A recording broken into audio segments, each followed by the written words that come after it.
അസ്സലാമലൈക്കും.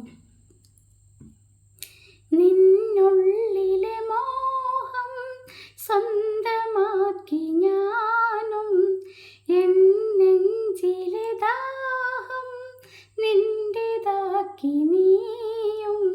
പൂഞ്ചങ്ങലയ്ക്കുള്ളിൽ രണ്ടു മൗനങ്ങളെപ്പോൽ, നേർത്താമരത്താളിൽ പനിനീർത്തുള്ളികളായി, ഒരു ഗ്രീഷ്മശാഖയിൽ വിടരും വസന്തമായി, പൂത്തുലഞ്ഞ പുളകം നമ്മൾ പൂങ്കാറ്റിനോടും കിളികളോടും കഥകൾ ചൊല്ലി നീ, കളികൾ ചൊല്ലി കാട്ടുപൂവിൻ കരളിനോടും നീ.